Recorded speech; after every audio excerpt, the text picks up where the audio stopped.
Well, good afternoon, everybody. I hope you have had a nice lunch, and welcome to this side event on mobilization for Horizon Europe. I hope it will be, let's say, a good session where we get a very good overview of the upcoming Horizon Europe calls and the possibilities for funding. My name is Jon Fuglestad. I work with the Research Council of Norway, and I'm going to be the moderator of this session. We have a group of very skilled and very experienced presenters here today, so I'll encourage you to take the advantage of them being here, ask questions and have comments, and maybe talk with them afterwards. We have 4-5 presentations, and then we have 20-25 minutes, I guess, at the end of the session for questions and comments. So, as I said, take the opportunity to ask these people on the way forward on these calls. So then I'll think I'll just go on, introduce the first speaker of today, and first of all, we will have an overview of the EU Arctic policies. So our first speaker is Clara Gansland. She is the Special Envoy for Arctic Matters at the European External Action Service. And she will give an overview of the EU Arctic policies and what's going on in the EU and the Arctic. So, Clara, please.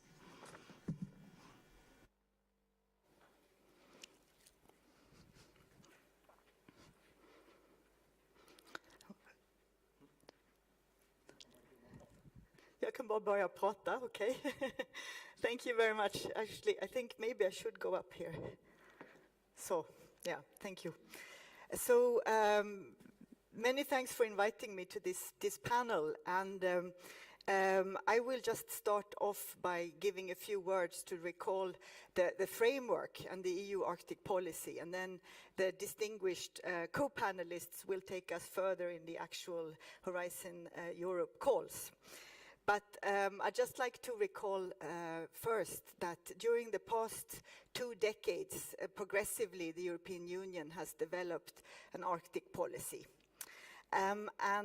This is set out most recently in a policy document that we published at the end of 2021.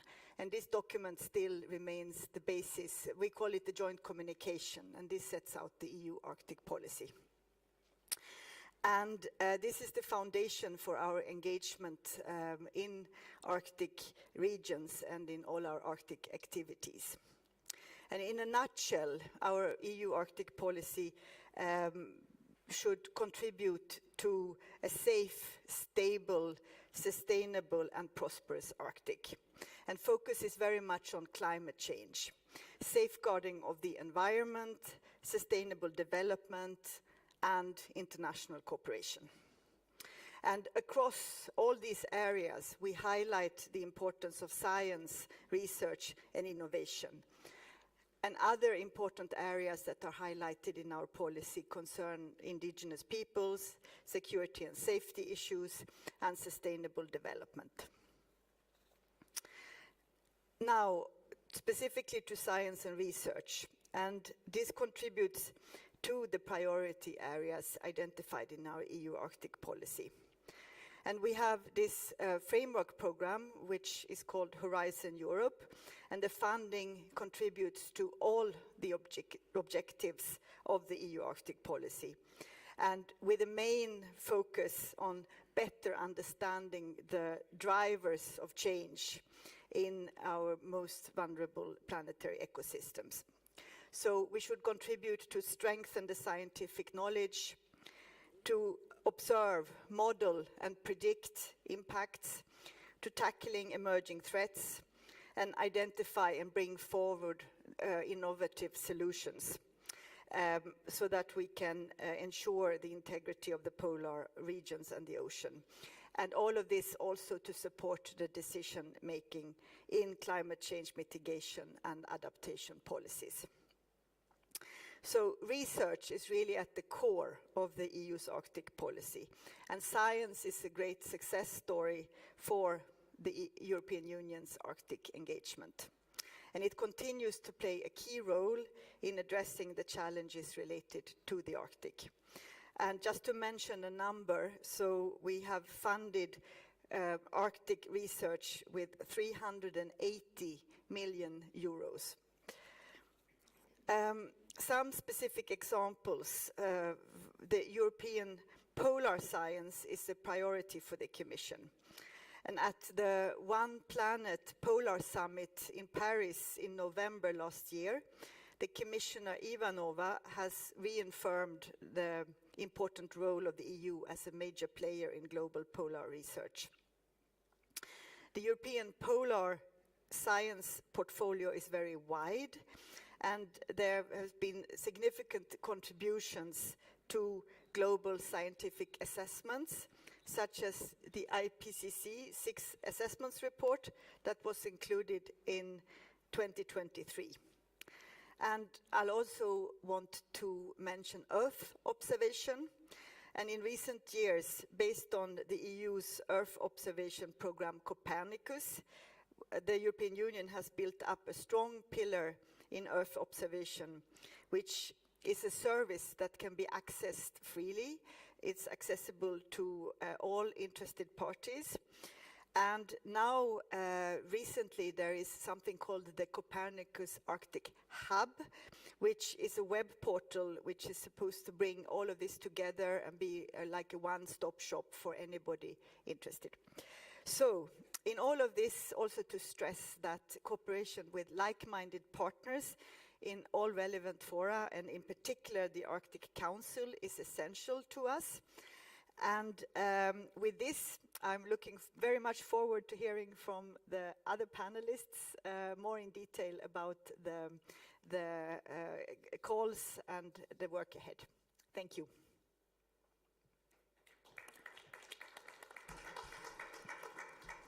Thank you very much, Clara, for this introduction. We're going more in depth in the coming presentations, but see, we have maybe time for a very short question. But I'm not sure if it's a short answer. But could you say a little bit more about maybe the most important of the R&D programs from the EU side coming up now? Maybe it's difficult to say what's important, what's not important. But, yeah, that's true. And I will not take up more time, so I will just do it then in like a telegraphic manner, just to mention them. But for instance, we have, as I said, under the Horizon Europe, we have actually 139 projects which are ongoing. So it's really a big portfolio, and I can give more information if somebody is interested in that. But just to highlight another important example, and that is the All-Atlantic Ocean Research and Innovation Alliance, the AAORIA, which welcomed Norway and the UK as new partners during the yearly forum that took place in South Africa only in November last year. I'll also mention PolarNet 2, which will be setting up an European Polar Coordination Office. And there is also the important EU Polar Science Week that will take place in Copenhagen, first week of September. Mission is Restore Our Oceans and Waters, I believe will be treated in detail very soon by the next panelist. And also, I'll just mention the Digital Ocean Forum, which will be organized by the European Commission and the Belgian presidency in June.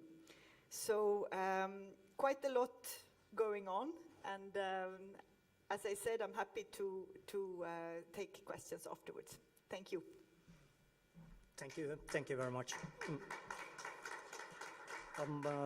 I'm quite sure, and I hope there will be many questions for Clara afterwards. So thank you very much. Then we go on to the next presentation, and The next speaker is Jan Gunnar Winther from the University of Tromsø, the Arctic University of Norway. I don't think Jan Gunnar actually needs a more introduction than that, but for the moment he's the pro-rector for research and development at the University of Tromsø, and he's a mission board member for the EU mission on restore our ocean and water. And Jan Gunnar will give a talk on marine business parks, a concept relevant for EU missions on oceans.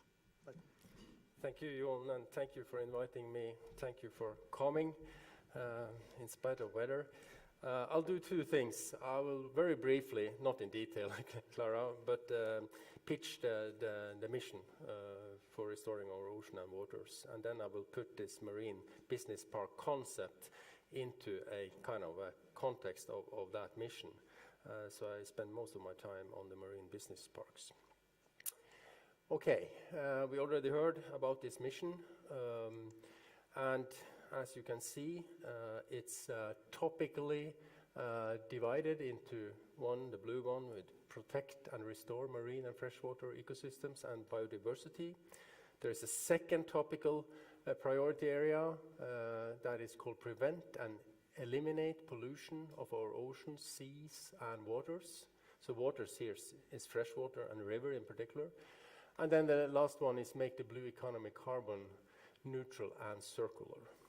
So then there are cross-cutting, which is called here enablers, one on the digital ocean and waters knowledge system, where there is a huge ambition from EU to build up actually a digital global model of the ocean. And then there is this on public mobilization and engagement. And the focus, at least compared with Norway, on the engagement part, ownership, is much stronger, is my experience, having been in this mission board. There are more details there, which I don't have time, at least not now in the presentation, to go through, but you see the goals. And then there are 4 lighthouses or geographical areas that have been given priority. One is the Danube River Basin, Donau in Norwegian language.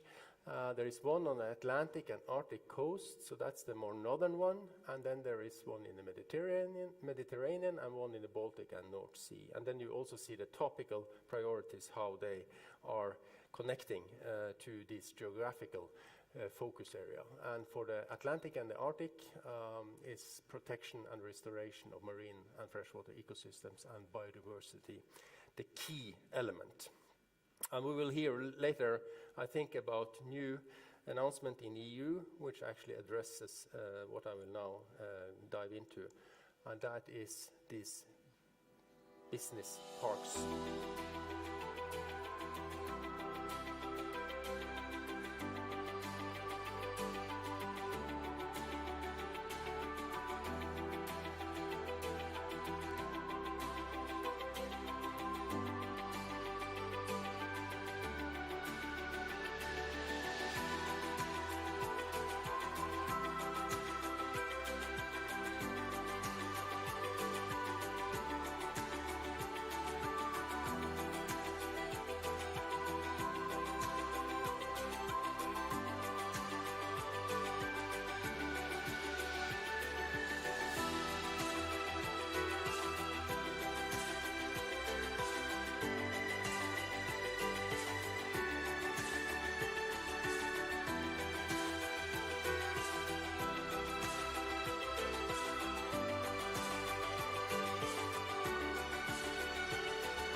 So we know as societies we need more food, we need more energy, we need more transportation, we have a climate crisis, we have a nature crisis, and there is also a race for space in the ocean, not only on land. And how can we then try to meet all these challenges? And this is, there are no silver bullet, of course, you need to do many things, but this concept that is developed here, the Center for the Ocean and the Arctic at the UIT has worked with, along with other Norwegian partners, both cross-sectors and also environmental organizations for the last 2.5 years.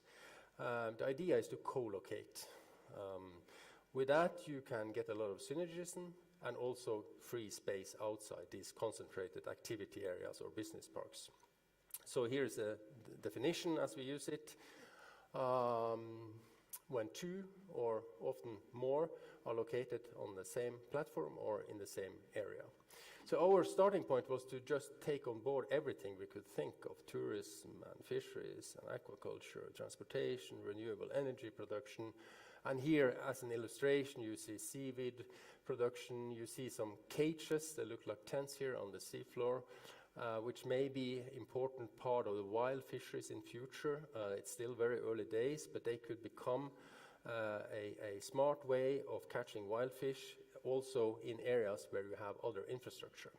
So we started in a way with no limitations, and here you see this illustration, and I will very briefly take you through this. Synergism, obvious, you can use each other's value chain, you can have a form of a circular economy, data, of course, experience, exchange, reduce costs on logistics, there are search and rescue, and you can name a long, long series of potential advantages by co-locating. And then I will take you very briefly through recommendations that we gave to the government of Norway last fall, how to get started on this journey against implementing potentially in the future business parks at sea. The first one was to make the concept of co-location into every management plan, and we have a few of them. And also weight them in the licenses that are given was a second recommendation. There is a well of regulations, and they are sector-wise, so it's extremely complicated within one sector today with the regulations, and then if you combine different sectors, it becomes even more complicated. So harmonization of regulations, number 3. Then we have one point about research and innovation across the marine industries. Public-private partnership, for example, relevant for this side event. One on data, this is a classical one, make the data accessible and also collect them in a way that they are actually used by users. Sixth one is about dialogue, ownership, and then you could look back to the enabler on public engagement that was in the mission. EU mission, but also the finding of the importance of dialogue, involvement, and engagement by all people affected by an activity has proven in many international fora to be kind of overseen a little bit, and that is also extremely important. Although it takes a lot of time and resources, it's probably better than not doing it. And then our last one is that we should, within 2035, implement a physical pilot in Norwegian waters. Thank you.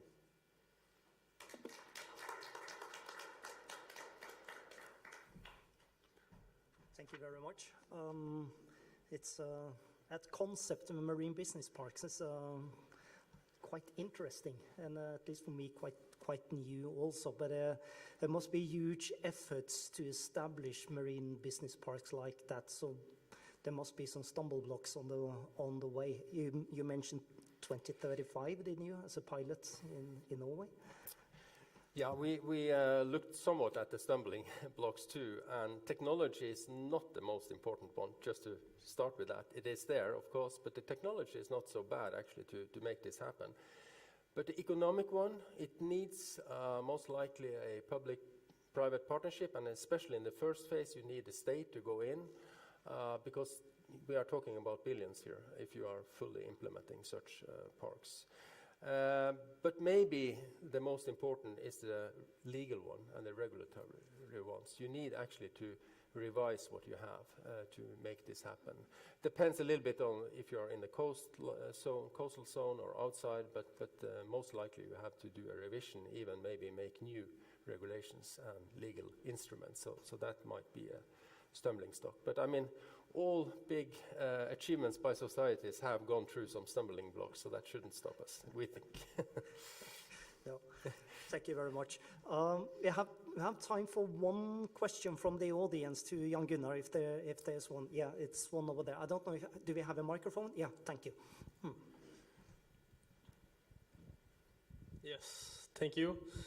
Nice to be here. I've been following the marine business parks for quite a while. I find it very interesting, and I'm kind of in this conversation representing the private party, the entrepreneur, together with the owner of such an idea, if it were to be put into action. But do you think 2035 is a sufficient target, or do you think we will fall behind on the technological development? Because I heard some discussions about this. Maybe we should even shoot for 2030 if it's possible. There's a lot of challenges, but time is of the essence, no? Yeah, no, I don't disagree with your being even more ambitious when it comes to the timeline. So what I showed you today is in a way a full-scale open ocean version of this business park. You could downscale it. You could actually place something that is more limited in both components and smaller in size, for example, in a harbor or in a fjord. And if you are thinking along these lines, a pilot implemented might actually see the light before 2035. So I think it's for us it's been important to address this and get it on the table, especially to the government and the authorities, and embedding this into the kind of national plan for management, ocean management, is key. That's why our recommendation number 1 was actually to make sure that co-location in one way or another, doesn't need to look like this, is taken into the whole planning from the very beginning. Because we have a tendency to think that there is so much space in the marine waters, but if you look at maps that I haven't shown you today, it's very busy. And of course, just the military sector, which is often not thought of, is now expanding in their interest of areas.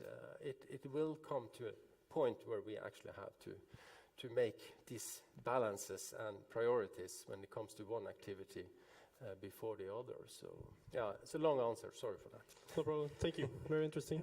Yeah. And before we continue, I think Clara wants a small comment or a question to Jan Gunnar also. Microphone, please. Thank you. You mentioned that the regulatory framework was one of the biggest obstacles. Can you just say a little bit more about that? What kind of regulations would need to be harmonized? If you look into the Norwegian reality, which I know the best, each sector, let's say aquaculture sector, oil and gas, petroleum sector, fishery sector, have their own legal kind of instruments, regulations connected to a directorate or a ministry, and it's quite complicated today. If you should get a license as a, let's say, fish farmer, you need a lot of licenses and develop your activity within the legal framework. Here, you combine the different sectors and activities into one area, which makes everything even more complicated. If not, you are harmonizing the regulation, the legal instruments, which is, of course, a big job.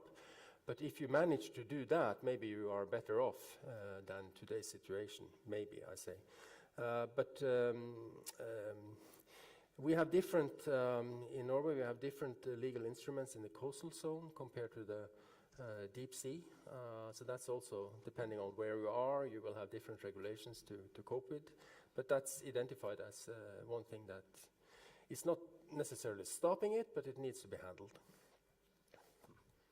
Yep, thank you. We can continue that one afterwards, also in the comments and question and answer session we have at the end. Then we continue, and we will have now some project examples from the EU framework programs. And the presenter is Arild Sundfjord. He is the leader of the Norwegian Polar Institute's Arctic Ocean program, and you will give some, several examples, I think, on the programs. So please. Yep, thank you. Thanks very much for inviting me. Yeah, I will give you 4 different examples of quite different projects to illustrate the breadth of projects one can be involved in and that we are involved in. They're all examples from the marine domain. They could as well be terrestrial, of course, and that would be similar anyway, because in principle these span a wide range of topics. I will start by showing a couple of slides that describe the Norwegian Polar Institute's mandate, because that, of course, dictates what type of projects we should be applying for partnership in and what we, in the end, decide to go for. So, very briefly here, our mandate as a government directorate is to observe the climate and environment and ecosystems in the north. We should try to understand it, and then based on that, we should give advice to the national government, but also to international organizations. So that's the fundament of everything that we should spend our time and resources on. And of course, that does guide us in what we apply for funding to do. Many of our activities are based on some very simple activities in the north. We have to provide long time series from the ocean, but as well from land and from glaciers, to understand how the natural environment varies and how it changes over time. So this is very fundamental to us, and hence that will be shown in the project examples that I show as well, long time series. We have a mandate to cover a large geographical area, so by different means we have to cover large areas, again, on land, at sea, over the cryosphere. This example shows drifting sea ice buoys, but it could be drones in the air or in the water or satellites. So that's part of our background. And the third one I want to show is our research vessel, the icebreaker Kronprins Haakon, which is important to us because it provides the in-depth knowledge that we can't get from the time series, from autonomous instruments, or from the autonomous platforms that we use. If you need to know what fish is in the water, you need to go out and trawl with a ship. There's no other way to do it. So this is very fundamental to us. So for these 4 marine projects, or marine-dominated projects that I will go through quickly now, these 3 things are integrated in all of them in different ways. I will start with the EU project called Arctic Passion. It's led by the Alfred Wegener Institute in Germany, but has 35 or so partners internationally. It's a coordination project, not so much a science project. So what this project does for us as an institution is to give us a platform to discuss with partners, both in the marine sphere and again, land and air and cryosphere, what should be prioritized, how we should do observations in the Arctic, who should take leaderships, where are the gaps. It actually covers the whole value chain from the observations themselves via data management to the production of services that can be useful for local communities and for national and international management of the Arctic areas. So it's a very useful project for us because it provides us sort of a stage and a place where we can interact with the ones we need to interact with. One example of what we do in this project is the coordination of this work package that actually concerns the observations themselves.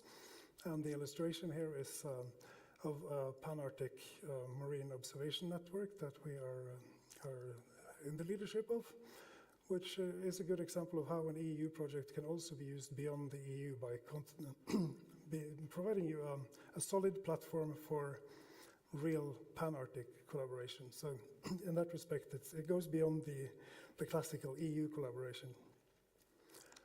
The next project I wanted to touch upon is more hardcore science in that it builds on existing observational data, but gives us an understanding, a better understanding of some of the key climate factors that we are concerned about today. So the illustration shows the Atlantic, or the overturning circulation. Essentially, that's warm water coming from the south. Sorry, I just need to grab some water. So warm water from the south being cooled in the north and then sinking down and hence providing a global conveyor belt or ocean current system. And there is concern about this being weakened as climate changes and the sea ice cover in the Arctic changes. So by going together with colleagues in different countries and institutions, we can look at our data together and understand how this system has changed over the recent several years, and by that provide projections on how it will change further in the future. This is a very key climate component for the future. Third project concerns modeling and how we can use numerical computational models to understand both the present and future development. The Norwegian Polar Institute's engagement in this project is on the basis of the observations and the understanding of key processes in the Arctic. So it's primarily concerned about snow and sea ice, hence also the ocean. And our role here is to use our existing observations to provide better parametrizations or modeling expressions of these key couplings between snow, sea ice, ocean, and the atmosphere above. And this can be used then for everything from weather and sea ice forecast models to the long-range climate models. We feel that we learn something about this whole spectrum of modeling, but we also contribute something very useful because we have very good observational background. So I won't go into the details of what we actually do in the project. I'll jump to the fourth. That's called the High Arctic Ocean Observation System. Started up quite exactly 1 year ago. It's led by Hannes Hagen at the Nansen Center in Bergen. Large project with many capable partners again. The core idea is to expand observations in the interior, in the deep Arctic Ocean, combining new technologies with well-proven technologies to make sure that we have a long-term and more sustainable observing system inside the central Arctic Ocean basin. So it covers ocean, sea ice, it covers acoustics so that you can listen to what the animals are doing, the marine mammals, for example, but it also provides the possibility of a long-range underwater navigational system. So by sending sound pulses across the Arctic basin, you can allow gliders or other autonomous underwater platforms to communicate or to find their position even if there is a sea ice cover. So it has both this observational, sustainable component as well as the more, let's say, development aspect to it. That is also important for us to facilitate as an institution. So I think that's more or less what I wanted to say. I think we can end with the overview of the expedition that is planned for the coming summer, where we expand the network of observations in the Arctic Ocean, and I can leave this up here. So I hope that was informational and hopefully inspirational, how you can put together quite different projects to go for the same overarching goals. Thank you. Yep, thank you. Thank you very much. Very interesting projects on the Arctic perspective, very much. If there are one question from the floor to Arild, we can take that. I have some for you, but that's, I think, bigger ones, so I will leave them to afterwards. But if there's a small question, we can do that. Okay, again, yes. Yeah. Hello, talking. This time maybe I'll introduce myself. Gustav Vestli, Aker Solutions. I was just curious if you have stumbled upon any massive animals under the ice.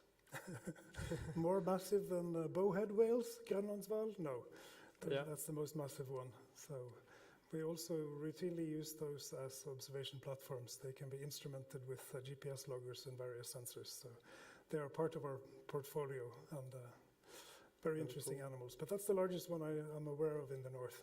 All right, thank you. Thank you very much.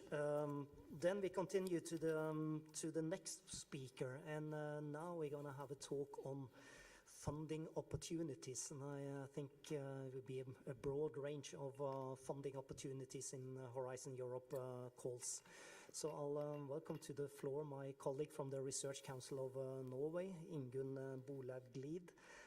She's a special advisor with the Research Council of Norway, and she's a national contact point to Horizon Europe. So Ingunn, please, lots of opportunities now, isn't it?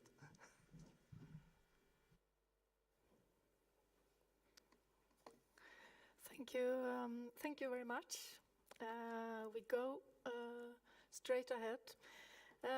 Yes, Horizon Europe is, as many of you know, the EU's key funding program for research and innovation. And the Green Deal in the investment plan and in the European research area really shows a stronger role for research and innovation.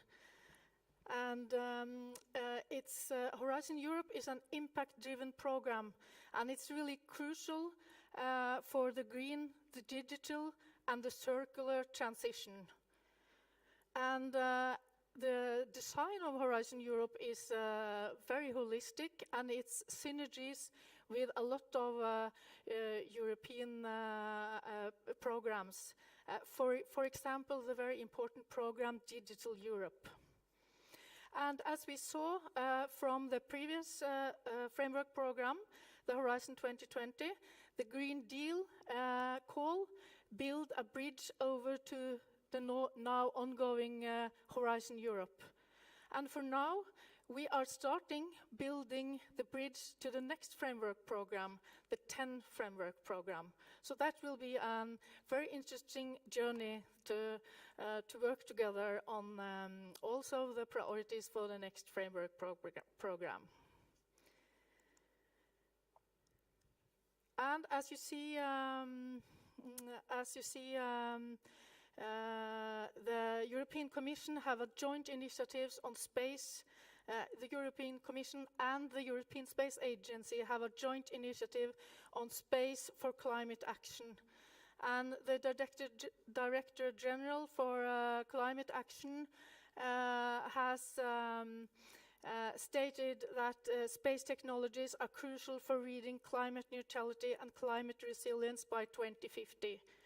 So this is a really important cooperation. And we also see this addressed in the calls and topics in Horizon Europe.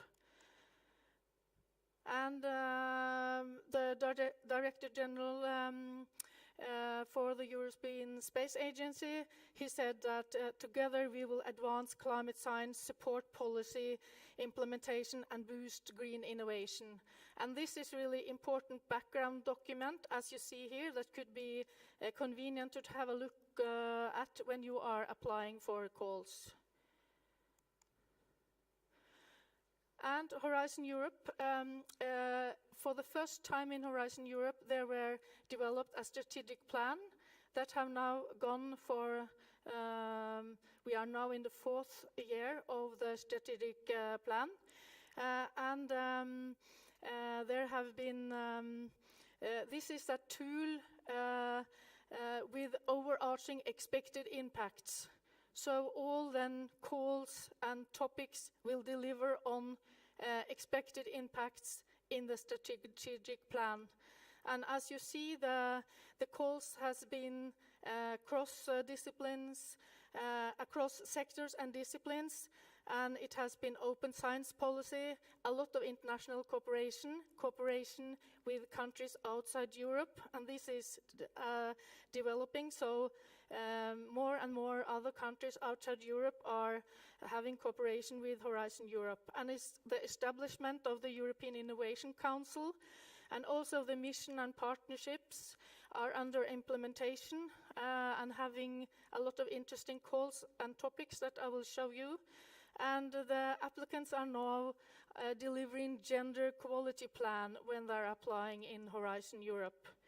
And you see these calls and topics are implementing action plans and policies in EU, and they are addressed and referred to them in the calls. So it's really important for you to be familiar and also go into these documents when you are applying. And now the strategic plan for the rest of Horizon Europe 2025 to 2027 are almost finished and will be launched in March.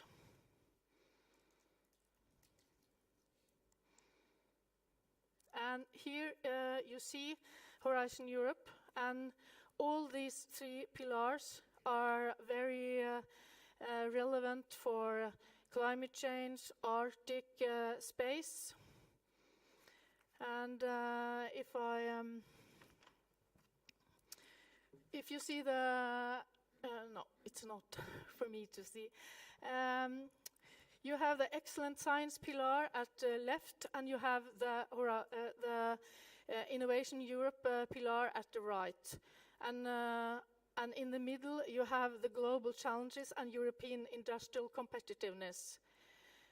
So it's important to say that also the excellent science at the left and the Innovative Europe at the right have mechanisms to deliver on the climate goals. And as you see in the middle, all these clusters, it's calls and topics in different sectors. And you, of course, have climate included in all these clusters. For instance, now in February, there is a very important conference on climate and health in Brussels that you are very welcome to join as an example. So it's important to use the participant portal where you can get opportunities for the whole Horizon Europe. And the budget is 95.5 billion euro. I will go into cluster 4 and cluster 5 and give you some examples, and I will also get into this cluster 6 and I will tell you about them.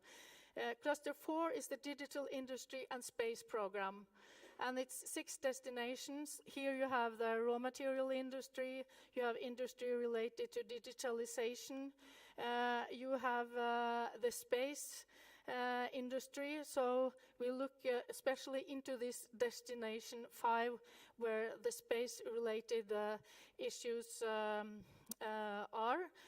And we will come back to some examples. And for the cluster 5, it's about climate, energy, and mobility. And as you see, you have the climate science at the destination 1, and you have destination 3 and 4, energy supply and energy demand, and you have destination 5 and 6, that is the mobility sector. And it's a lot of cross-cutting calls also within this cluster. In this destination 2, you have cross-cutting solutions. You have the battery industry, the city and cities engagement, and also the breakthrough technology. So it's a lot of possibilities here, and it's also important to say that this climate science part is very relevant for the fundamental climate science research knowledge solutions is very relevant for all sectors, not only the energy and mobility sector in cluster 5, but also all the other clusters.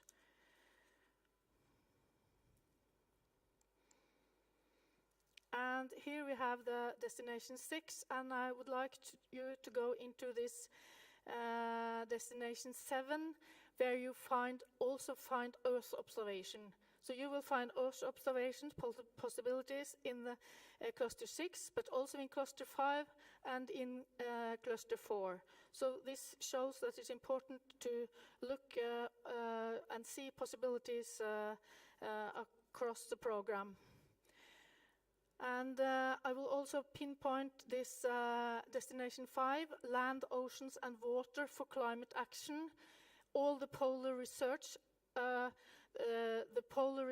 linked to climate and ocean you will find in Destination 5. And this is very complementarity with this Destination 1 that I showed you in Cluster 5. So if you're interested in applying for topics and calls, you should go into both Destination 1 in the Cluster 5 and in Destination 5 in Cluster 6. And this is some examples. The 2024 work program, the calls and topics, some of the deadlines are now very near. So maybe some ongoing consortiums need partners, and they will find a partner here at Arctic Frontiers. This is also, I want to show you some examples of topic, and there will be new topics then in the work program and calls for 2025. But as you see here, in the infrastructure program, as an example, new digital twins for Destination Earth. And I also have showed you this topic in the middle to show that this mission on climate adaptation, it's actually topics related to this mission in all parts of Horizon Europe, also in this infrastructure program.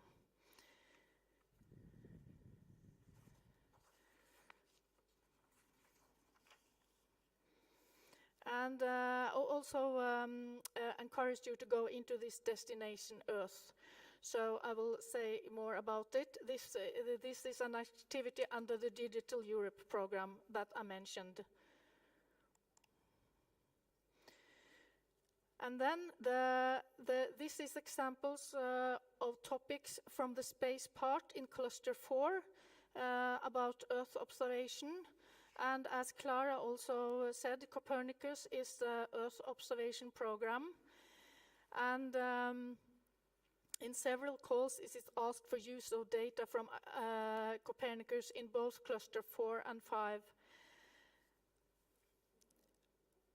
And as you see here, it's Copernicus for land and water, for security, and it's space technologies for a European non-dependent and competitiveness. So very relevant calls. I will also give you some project examples, and I will also show you more calls afterwards. This is an example, the Iliad Consortium, the project. It's a Green Deal project. They will develop virtual representations of the sea that will integrate Earth observation, modeling, and digital infrastructure to provide predictions of future development at sea. A digital twin of the ocean allows experts to develop what-if scenarios, analyzing the impact of measures to prevent and adapt to climate change. And they provide services, as you also see here. The coordinator is from Belgium. It's a net company, Intrasoft, and it's several Norwegian partners in the project. It's BLB Norway, Benteby, Hub Ocean, our university NTNU, and SINTEF AS and SINTEF Ocean AS. And it's also interesting to say that a digital twin of the ocean is of high relevance, as also have been said previous here, in planned processes. And we also need to develop a digital twin of the Arctic. I think that should be a priority. And this digital twin of the Arctic, which will, I think, include both the ocean, the coasts, and land areas. Another example is the Polar Res project that is coordinated from Norse, and our Meteorological Institute is also a partner in this project. And despite the crucial role polar regions play in stabilizing the global climate system, there are still critical knowledge gaps regarding the impact of polar climate processes on multiple scales and how they are evolving with our changing global climate. Polar Res studies the interaction between the atmosphere, the oceans, and sea ice in the Arctic and Antarctic, And by understanding these processes and interaction in conjunction with an innovative storylines approach that they have adopted in this project, a refined set of climate predictions can be provided for the polar regions, which is very important. This paves way for a more reliable assessment of potential social and environmental impacts of climate change. So this is a project from Cluster 5.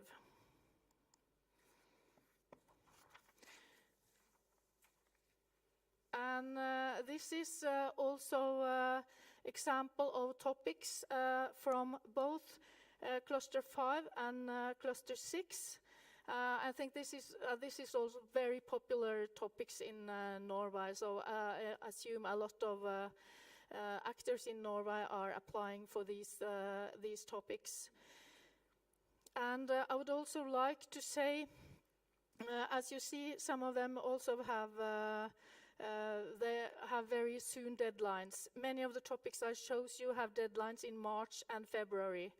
So, but I will give you examples, and there will be new calls. It is important for me to underline the importance of polar Earth observation and Norwegian competence in European Commission and the European Space Agency's Joint Earth System Science Initiative. And Norway would like to collaborate in the development of Copernicus for marine services for the polar ocean. So we think this polar satellite marine services for polar ocean is really important, and we will highlight the need for research across sectors and disciplines on the future polar ocean in the last year of Horizon Europe. And this could also be an important preparation of the International Polar Year in 2032. And now I will show you some example of topics from Arctic communities, governance and biodiversity. As you see here, it's Cluster 2 and Cluster 6. And this also have deadlines that is quite soon. But still, there could be consortiums that have worked for a while that need a partner.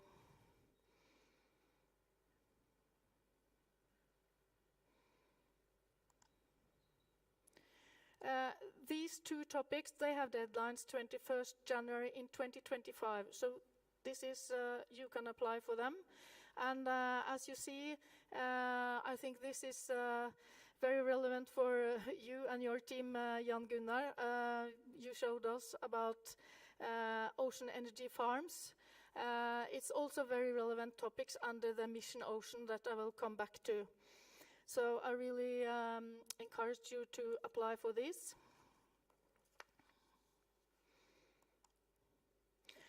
And I would also like to say that the EU missions, these 5 are now entered their full implementation.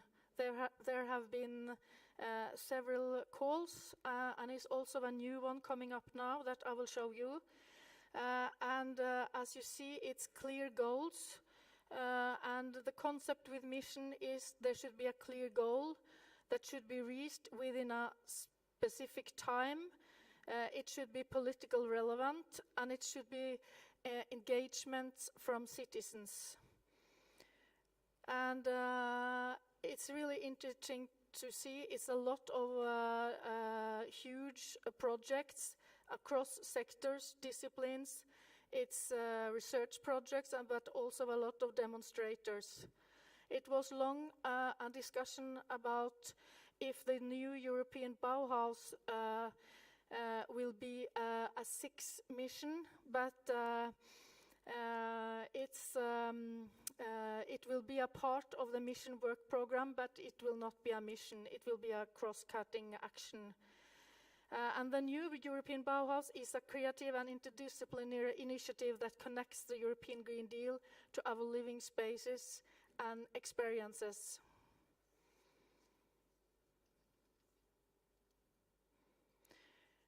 It's also, yes, I will show you then. this is confidential information because this is from the drafts, the new draft for this work program 2024. So these calls will soon be launched, and as you see, it's a lot of possibilities to apply for these calls. And when you think about the Arctic Frontiers today title, it's about actions and reactions. I think these calls in the missions really are about action and reaction. It's action to have more solutions, to have them faster out in use. It's about how to cooperate, governance systems. It's about linking the climate and biodiversity crisis. It's about how to transform systems, and it's always focus on vulnerable regions and vulnerable social group, and the transition has to be a just transition, as is a key in the European Green Deal. And it's systemic focus on systemic solutions. So I really encourage you then to apply on these important topics. I would also like to say that if you look upon these 5 missions and think about the holistic perspective of what they should deliver, they are really deliver on the goals of the green and digital and circular transition together.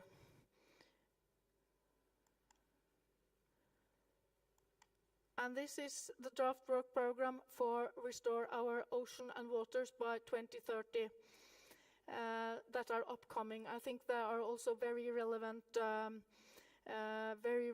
calls for you to apply, also in connection with what Jan Gunnar said. So I really encourage you to go into these topics. And as you see, it's a lot about conservations. It's a lot about building networks,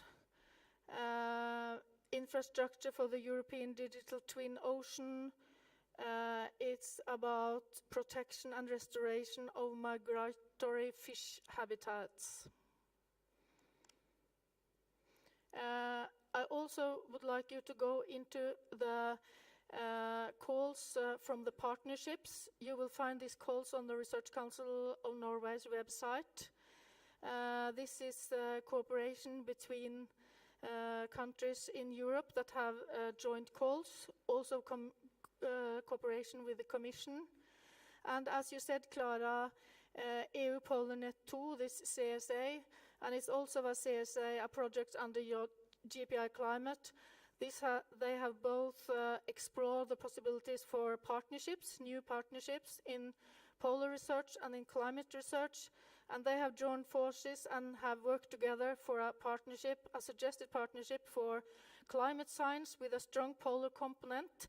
And for the moment, it seems like it will not be launched as an ordinary European partnership, but there are ongoing discussions about how the member states, associated countries, and the Commission can cooperate on these important issues that we all are agreed on are important to have a strong collaboration on. And it's also this Belmont Forum, it's also relevant calls. So this is my last slide, and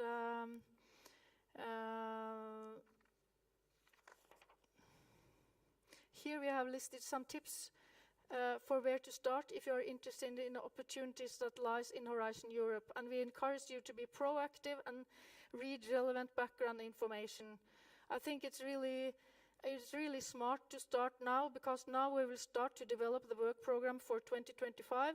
You have these mission calls that you can apply for, but we will start the process with the work program for 2025, and then you have the possibility to read drafts early and start working with topics and apply building consortium very early. So it's a very good starting point. And we, national contact points, we are here to support you. And you can, of course, find partners and building networks here at Arctic Frontiers. It's an excellent arena. Thank you.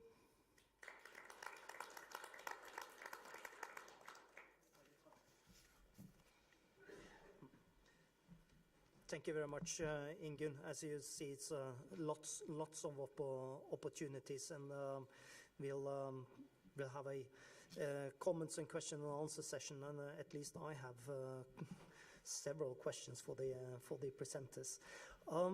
We had now a last presentation from the Norwegian Space Agency. Øystein Helleren unfortunately is stuck in Oslo due to the weather, but Ingunn has said she could go through his presentation just briefly. I think Øystein is national contact point for space in Horizon Europe. So if you, Ingunn, just briefly go through Øystein's presentation, and then we open the floor for comments, questions, and dialogue afterwards. Thank you.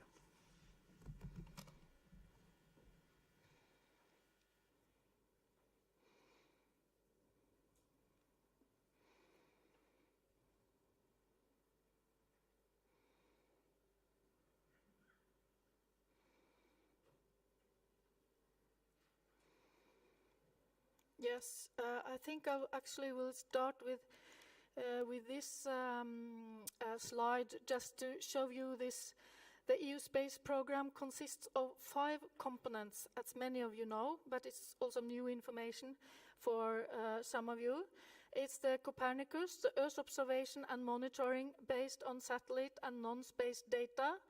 It's the Galileo, global satellite navigation and positioning system. And it's the EGNOS, enables the use of global satellite navigation and positioning system signals for safety of life applications in aviation. And it's the SSA, the Space Situational Awareness, Monitoring and Protecting Space Assets. And it's the GoSatcom, Secure Satellite Communications for EU security actors. So it's important to know that the EU space program consists of these 5 components. And then I will show this slide that comes from the Commission, that illustrating where you can find space research and innovation in Horizon Europe. From the fundamental research you can apply for under the European Research Council, in Pillar 1, to innovative solutions in the European Innovation Council in Pillar 3. On the defense side, which is not covered by Horizon Europe, you can find space-related research within the European Defense Fund. Concentrating on Horizon Europe and Pillar 2, space is one of the enabling technologies developed under Cluster 4. The main areas in green at the top is support to the EU space program, including evolution and market uptake of the European satellite navigation systems Galileo and EGNOS for the Earth observation system Copernicus, and now also the new services focusing on secure connectivity and space situational awareness. On space technology, there are calls on launch systems and services, science and exploration, critical technologies in space operations and services, and technology development for commercial Earth observation and telecommunication with Europe. Lastly, Horizon Europe also support actions to help boost space research and innovation, operations and services. Now with space research and innovation within Europe, like the possibility to fly your experiment with the in-orbit demonstration and verification action or supporting the Cassini initiative. The Cassini initiative are activities that are supporting SMEs and startups. So this gives you an overview, and it's important to say that there are space-relevant topics then in whole Horizon Europe. And these, the European Space Agencies with these 5 components, it's important to have knowledge about when you are applying. And this Cassini initiatives covers many different actions to stimulate the space environment in Europe, from hackathon and prizes to matchmaking and access to venture capital. Hackathons are one of the actions financed by Horizon Europe, and there are 2 hackathons each year with different topics stimulating new ways to use the European satellite services. Each time it is arranged simultaneously in 10 different cities around Europe. And actually, as can be seen here, a theme focusing on the Arctic has chosen already as the second hackathon arranged, that probably some of you also participated in.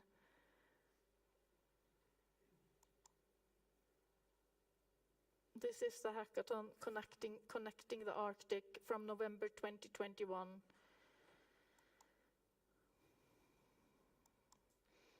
And this is to show you that it's a lot of reports. There are 6 Copernicus services at this stage, focusing on land, marine environment, atmosphere, climate change, emergency management and security. So it's also important to have, this is also important background information.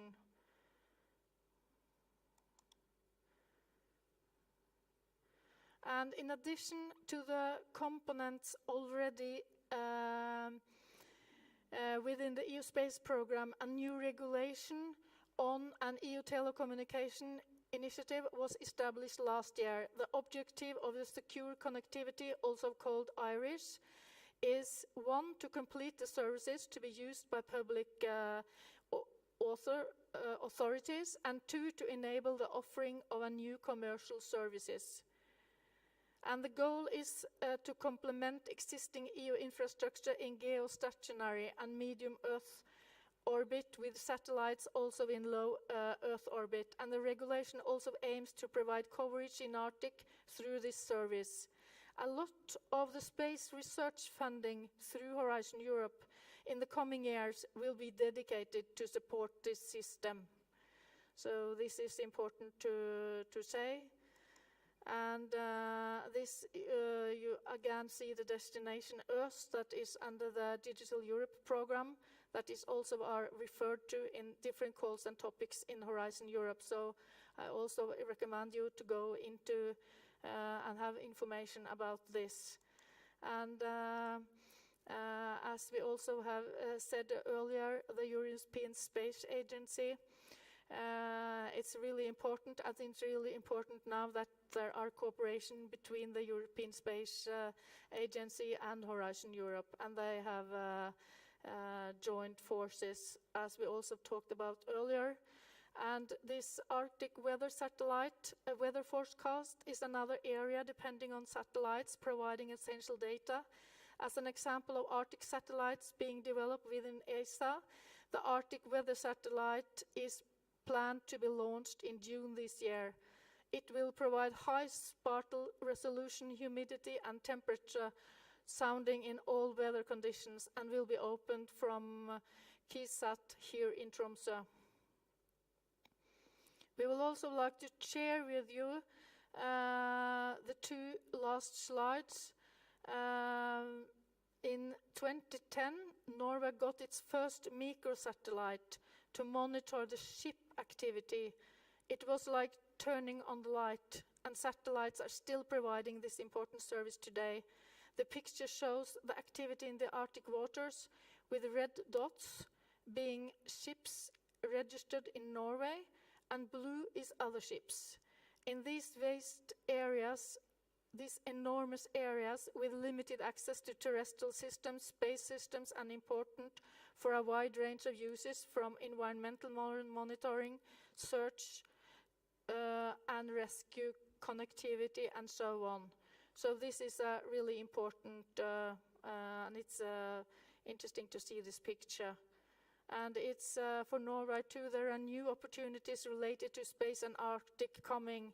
And two examples are Andøya Space that has just opened a spaceport for satellite launches, strengthening Europe's ability to launch satellites into polar orbit. And Space Norway will soon launch the Arctic satellite broadband mission. 2 satellites is highly elliptical orbits providing broadband coverage to the Arctic region. So this was the last slide. So just ending to say that is a lot of opportunities then in Horizon Europe for space, Earth observation, climate, the oceans, and also linking these issues. As many of you know, Norwegian actors, you have seen them here on the scene today, have big success in applying for Horizon Europe within polar and climate research. And Clara, you mentioned Polar Summit in Paris, where also our Prime Minister were, together with some of our excellent polar and climate researchers. So we have a broad cooperation with Europe and also countries outside Europe, and I'm looking to collaborate with you all for the future. Thank you.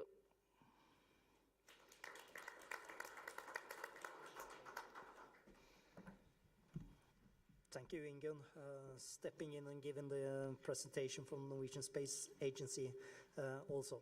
Now we have some 15 minutes left of the session for some questions and comments and dialogue with all of you. I invite the presenters up to the stage, and so we can open the floor for questions and comments. I'll start with the first one. I don't know who of you will be the best one to answer, but what if when Arctic is not specifically mentioned in the call, you can still apply, submit Arctic proposals, can't you? It doesn't have to be specifically in Arctic mentioned in the call. I don't know who of you. Please come up.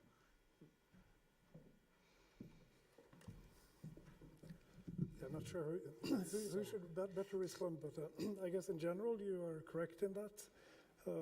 For quite a few applications, it would be fine that it's not mentioned. On the other hand, there will be cases where your case as an applicant is much stronger. So it's very much an individual thing depending on the specific call, I would say. You really need to read it carefully to see if you're inside or not. Yep. Anything Clara mentioned would add, or?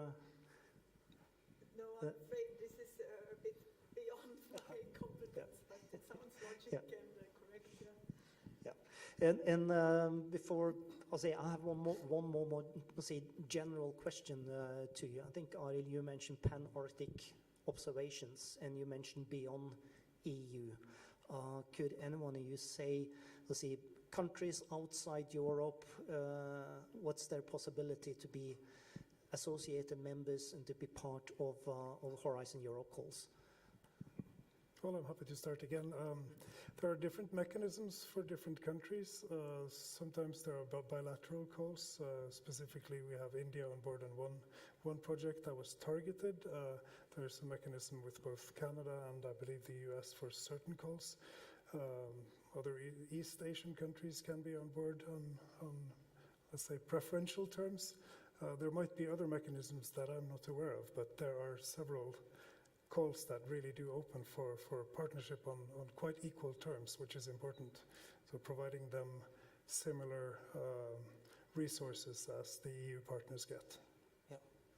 Any one of you, the others of you want to add, Ingunn? Yeah, support what you says.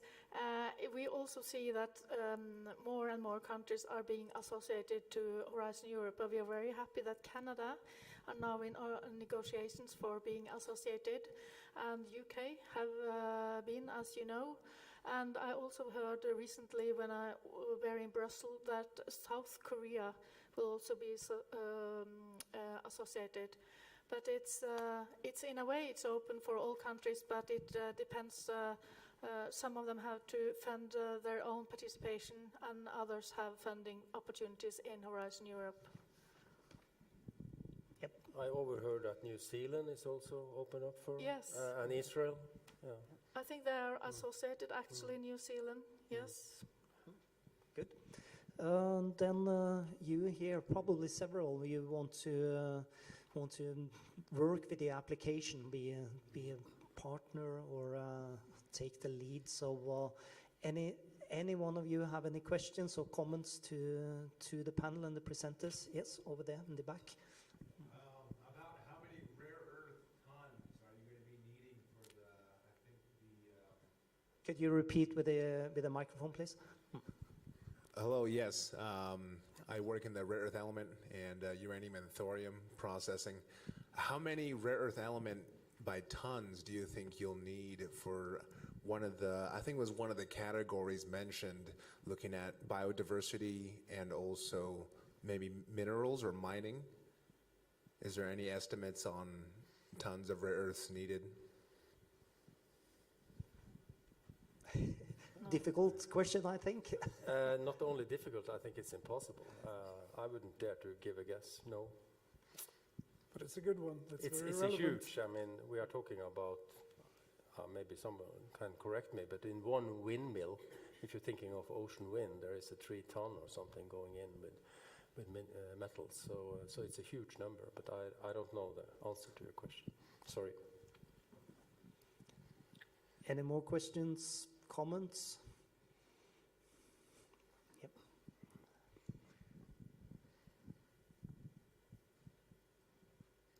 Martin Odekolv, the Center for the Ocean and Arctic. I was just wondering if you're doing anything with the satellites, like trying to map kelp forest deforestation. Who's to answer? Any kelp forest? Arild, is that your theme or? In theory, it could be in the high north, but we're not involved in any projects that are doing that with remote sensing now. So I'm not aware of others doing that. It sounds like something useful to do, indeed. Yeah. Any of the calls which we'll see kelp forest could be included, Ingrid? Yes, there could be relevant calls, and of course, mapping of different kinds of nature is very important. But you didn't get funding for that in Horizon Europe. But of course, it's really important. Yes, so I think there are some relevant calls now actually under this Mission Ocean program, so I can talk to you afterwards. Thank you. Yep, just raise your hand. I think we should take the opportunity. Was there? Yep. Hi, Nina Soling from KSAT here in Tromsø. So maybe this would be easier if he was here from the Space Agency also, but a comment question, you mentioned IRIS-2. As Norway is not a full EU member, what's the hope for Norwegian companies to participate in IRIS-2 going forward?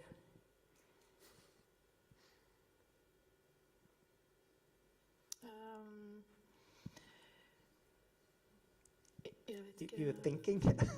No, I don't think I can answer that, but I think I can say in general that it's a lot of, now since we see that Horizon Europe have synergies with a lot of programs, activities, I think it really has to be a debate to take up these questions in Norway.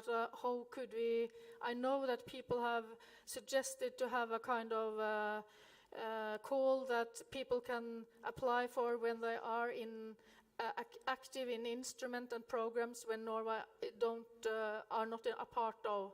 So I think it's really something we have to look upon. It's a very important question. Thank you. And then to your question about kelp forest, that would be interesting to look at. We just had that question up at the office yesterday. Yeah, another thing I'm thinking of,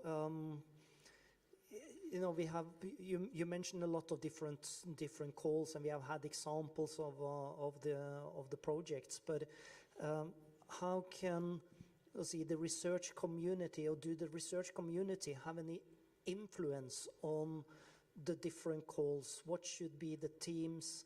How do research communities work towards EU and the Commission on the different calls, and to include research gaps in the calls?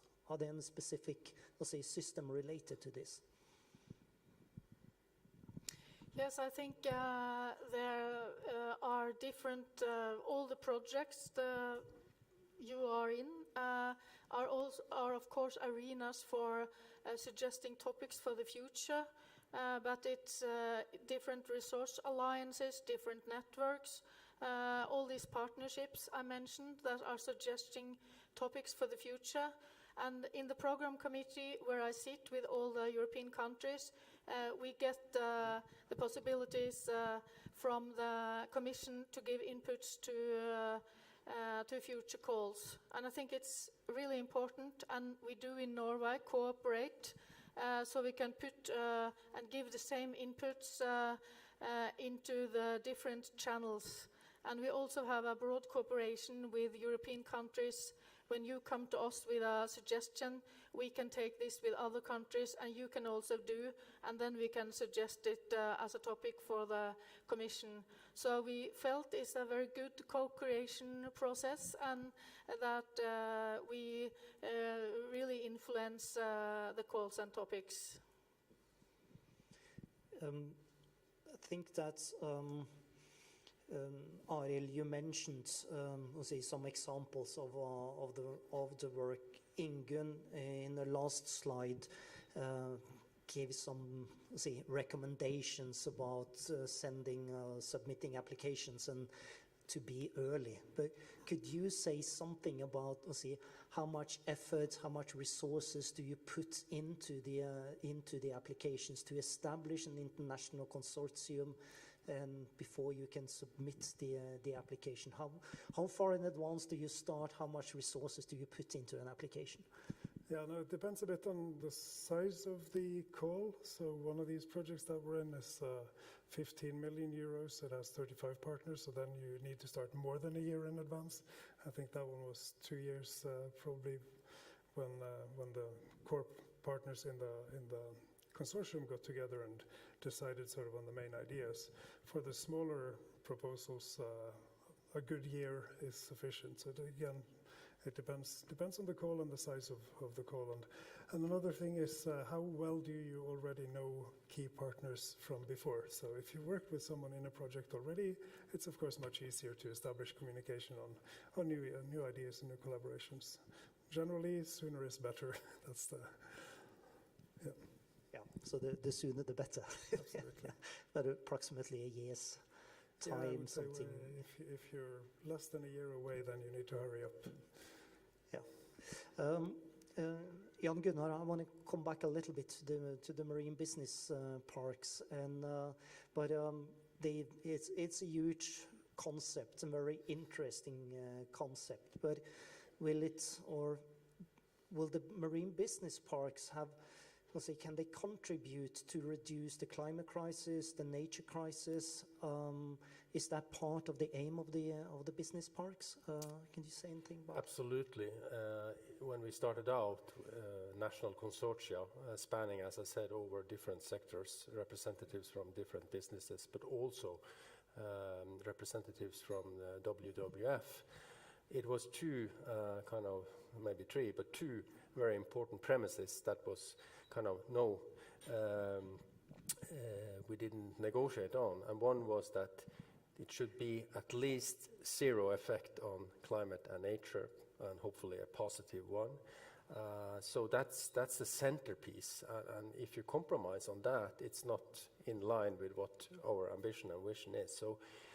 So take the seaweed, for example. There are other biomass, but when you put infrastructure into the ocean, you will make an artificial reef, so there will be some kind of facilitation of more growth, but you can also stimulate that actively.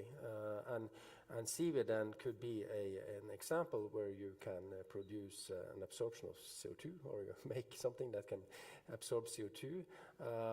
But it could also, of course, enrich the habitat and the biomass and the living conditions for fish and other species. So, but we worked on that as a given. The second one was that it should also give positive effects to the nearby coastal communities, because you could foresee when let's say a state goes out and do such an investment that all the income and revenue goes in Norwegian context south. But we are working on the premises that the coastal communities should also gain, for example, from getting renewable energy, or something that could be biomass from aquaculture that is now more waste in many cases in Norway. That could be a resource, building up some activity along the coast. So that was part of the whole thinking, because I think we need to think big in the future, because all these challenges, it's not an easy fix on it. So yeah. And then just if I can loop back to this calls without Arctic in it, and your question about upfront kind of or upstream intervention, so you can kind of shape the calls and so on. I think we often oversees the force and strength and asset in Arctic know-how, because with all the things in many disciplines, with the connectivity, global connectivity, and the polar region's role in the globe, I think we could be much smarter and more kind of pay attention that know-how about the Arctic is a huge asset when you are working in a global and international community. So it's just a reminder that we sit on a treasure, I think, that is not used well enough. And I think we also see that it's very welcome with Arctic cases in the projects and demonstrators.